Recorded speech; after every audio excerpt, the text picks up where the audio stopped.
안녕하세요. 하나님의 세계경영 프로젝트 하세프의 최인환입니다.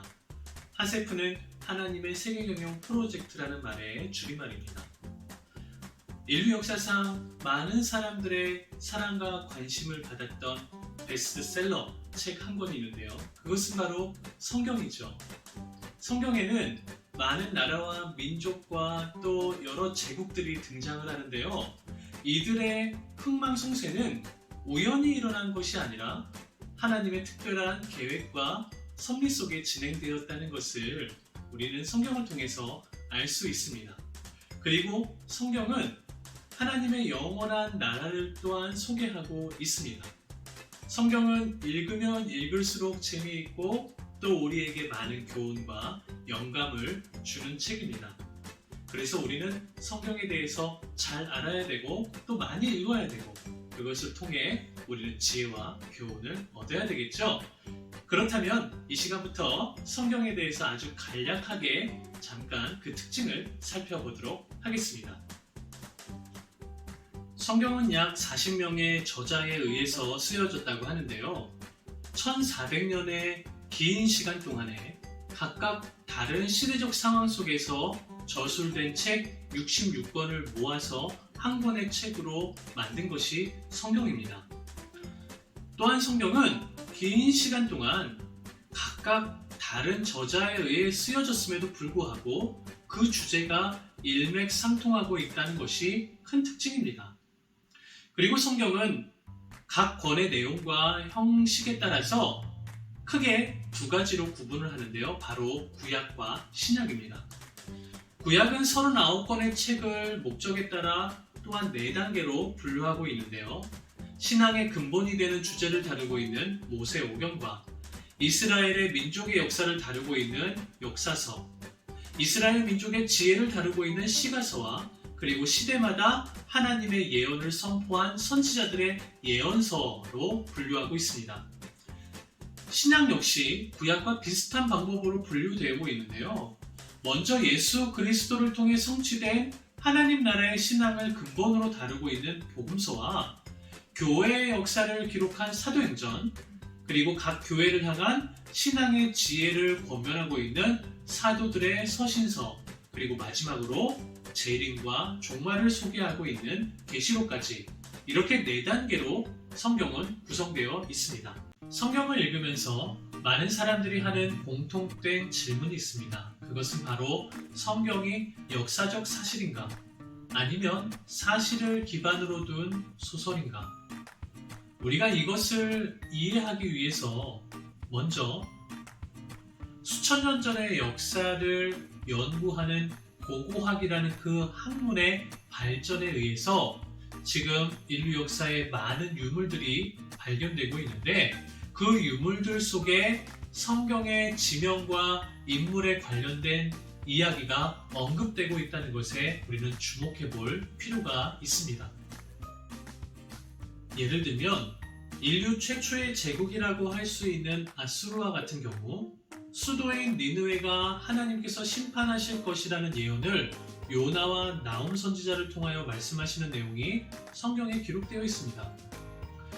니느웨가 발견되기 전까지 사람들은 이 도시가 성경에만 등장하는 가상의 도시로 생각하고 있었습니다.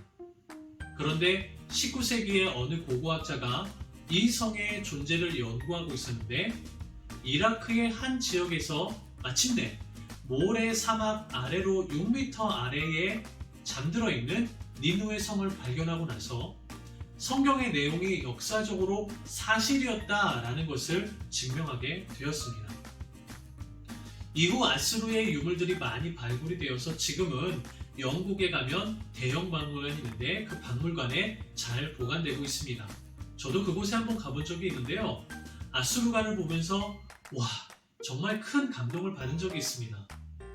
이외에도 바벨론, 페르시아의 그 유물들 속에도 보면 다니엘이나 유대 민족에 대한 내용이 자주 언급되고 있다는 것을 볼 수 있습니다. 고고학적 유물들 속에 등장하는 성경 이야기, 이 정도면 성경의 역사성은 충분히 신뢰할 만하고 할 수 있지 않을까요? 오늘날 사람들은 성경과 세계 역사를 구분하는 경향이 있습니다. 왜냐하면 성경은 종교적인 책이고 세계 역사는 실제 일어났던 일을 이야기하는 거라고 생각하기 때문입니다. 그러나 성경과 세계 역사는 분리되어지는 것이 아니라 서로 톱니바퀴가 맞물리는 것처럼 매우 긴밀하게 연관되어 있다는 것을 우리는 알아야만 합니다. 우리가 읽는 성경의 중심 역사는 물론 이스라엘 민족을 기반으로 기록이 되어 있지만 하나님은 아브라함이라는 사람을 부르셔서 약속을 맺으실 때 이렇게 말씀하십니다. 내가 너로 큰 민족을 이루고 너를 통하여 많은 민족이 복을 얻게 할 것이다.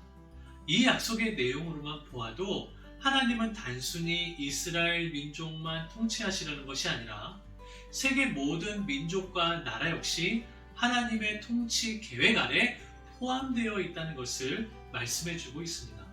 아브라함의 약속뿐만이 아니라 실제 하나님은 이 많은 역사를 이끌어 가시는 것을 우리는 성경 속에서 발견할 수가 있게 됩니다. 이집트의 경우는 하나님께서 두 가지를 계획하고 계셨습니다.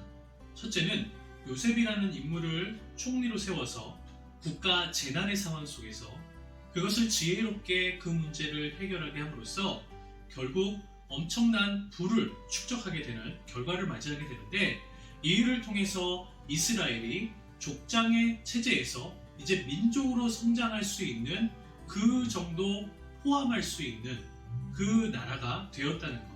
다시 말하면 인큐베이터의 역할을 감당하게 하기 위해서 하나님은 이집트를 사용하십니다. 두 번째는요, 이스라엘이 출애굽할 때 하나님께서는 히브리 민족을 제사장 나라로 세우시기 위해서 이제 이집트에서 가나안으로 이동하게 하셨는데 이집트가 여전히 막대한 부와 엄청난 군사력을 가지고 있다면 제사장 나라로 세워지기가 쉽지 않겠죠.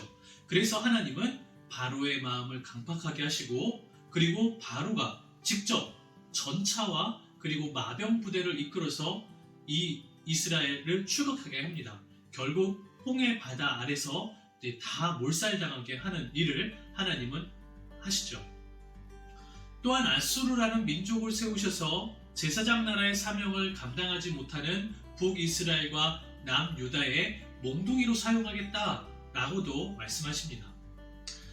바벨론 제국은요, 하나님께서 그 바벨론을 세우시게 하시면서 이스라엘이 이제 온 땅으로 흩어지게 함으로써 그래서 성전과 하나님의 말씀 성경이 얼마나 중요한지 그 의미를 깨닫게 함으로써 마지막 때 예수 그리스도께서 오심을 준비시키고 또 완성시키게 하시는 하나님 나라를 준비하시는 계획을 그 바벨론 제국 시기에 이루어 가십니다.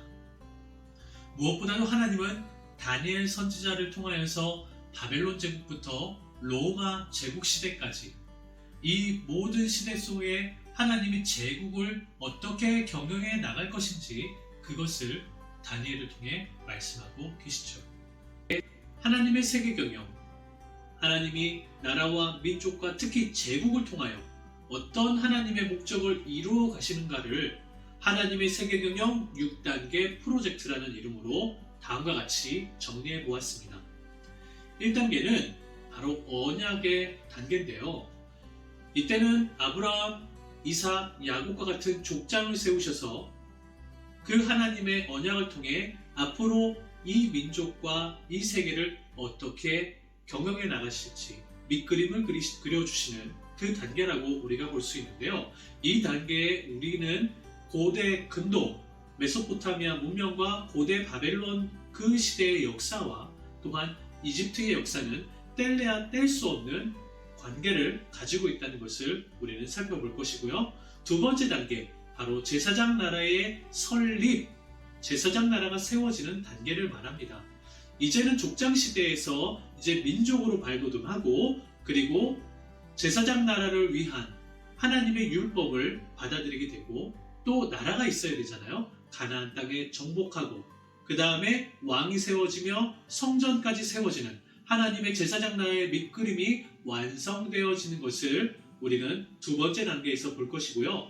이 시기에는 아수르 제국과 역사적으로 매우 밀접하게 관계되어 있다는 것을 살펴볼 것입니다. 세 번째 단계에서는 흩어지는 제사장 나라라는 제목으로 우리가 볼 것인데요. 이제 하나님의 제사장 나라는 더 이상 예루살렘 중심으로만 머무는 것이 아니라 이제 다양한 이유, 포로로 끌려가거나 나라가 망해서 온 지방으로 뿔뿔이 흩어지게 됩니다. 이때 연관되는 그런 제국은 바벨론과 또 페르시아, 그리고 이후에 헬라 제국까지, 이 모든 시대 상황 속에서 흩어진 제사장 나라의 국가가 어떻게 그곳에서 기능을 하고 하나님의 뜻을 이루어 가는지를 세 번째 단계에서 살펴볼 거고요. 네 번째 단계는 이제 언약의 성취. 우리 첫 번째 언약의 단계가 있었다면 그 언약이 이제 비로소 성취되는 단계가 있는데 바로 예수 그리스도의 탄생으로 그 언약의 성취가 시작이 됩니다. 예수님의 시대와 가장 밀접한 역사적인 시대는 바로 로마 제국 시대죠. 우리는 로마 제국과 예수님이 어떤 연관성을 가지고 있는지를 살펴볼 거고, 그 다음 다섯 번째 단계 마지막 때라고 이렇게 이름을 붙여봤습니다.